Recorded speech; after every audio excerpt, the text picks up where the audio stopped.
For 34 years, Steve Hicks handled radioactive materials. He worked at the Y-12 National Security Complex. It's the site that helped construct the atomic bomb that was dropped by the U.S. on Hiroshima in 1945. And it's still a key part of the country's nuclear weapons complex. I would carry enriched uranium against my chest and go and load it on the machine. Yeah, I was handling hazardous materials for years, and I knew it was possible health effect, but I thought I was going to be the one that got out safe, but I wasn't. Hicks, who is 70 years old, now spends his retirement managing the 30 daily medications to treat the effects of diseases linked to decades of radiation exposure. I developed neuropathy, kidney cancer, skin cancer, and diabetes from all the steroid shots I got. He's also petitioning the U.S. Department of Health and Human Services to pay the medical bills of thousands of fellow Y-12 employees battling job-related cancers. 80 years after the U.S. dropped atomic bombs on Hiroshima and Nagasaki, healthcare for thousands of former atomic energy workers in the U.S. is in limbo. What are you doing, Mom? That's because in late January, HHS suspended the Advisory Board on Radiation and Workers' Health indefinitely. 18 former workers, board members, and administration officials told Reuters. The board reviews compensation claims made under the Energy Employees Occupational Illness Compensation Program Act of 2000. Without that review, petitions can't advance and workers are left on hold. 1980, I'd say, don't work there, Steve. That's what I'd tell myself. I made a good living there, but I'm not too happy that I'm this sick. And there's other people sicker than me. The Centers for Disease Control and Prevention, an agency of HHS, says the suspension was because of outstanding administrative requirements which the program is working on.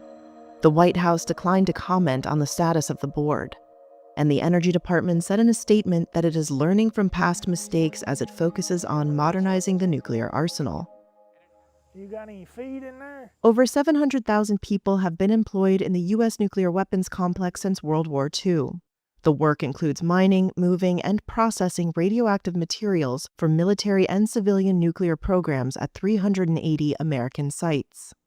Denise DeGarmo witnessed her father's painful death from an aggressive radiological cancer. It spurred her to get compensation for nuclear workers and their survivors. My father worked for General Electric. He worked as a design engineer for the Intercontinental Ballistic Missile System and the Nike missile system.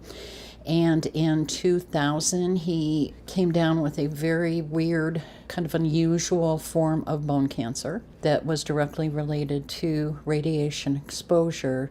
So in the last 6 weeks of his life, we couldn't even touch him. His bones would shatter. DeGarmo's home office is filled with Cold War-era atomic memorabilia and thousands of documents she has dug up to support her petitions. She has 3 stalled in the queue, which she says represents as many as 2,000 workers and their descendants. She was planning to submit 2 more this year. And we can't even guarantee they're even going to be evaluated at this point. We know that they've been submitted, but we're at full stop. And these folks, these workers, these unsung heroes, have waited years to have their day, and now there is no guarantee they're going to have their day at all. The Compensation Program Act provides a $150,000 lump sum payment and medical insurance to eligible workers from the U.S. nuclear sites.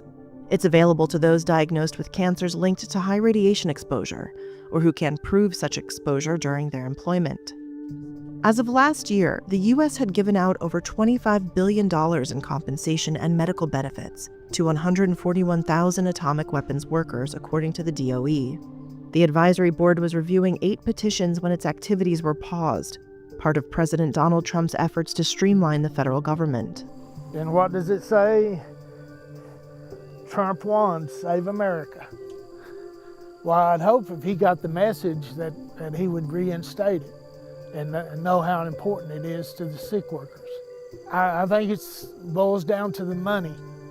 They're saving money even though they got the program, but they're saving money by not giving us the benefits we deserve. 3 of the board's 10 members told Reuters they haven't met since December and have had no information about reconvening. Worker advocates told Reuters they had been planning to file 3 more petitions this year, including the one put together by Hicks. Each of them represents claims from thousands of former nuclear workers. Hicks received medical coverage earlier for kidney cancer. He is now seeking assistance for treating skin cancer. He said he has sent dozens of letters to Tennessee's senators and lawmakers in other states with major weapons facilities. Some of his petitioners don't have time to wait. I contact politicians in the White House, and I hadn't heard anything back from them. I would like for Trump to see this and understand how important the SEC board is to the workers, the sick workers.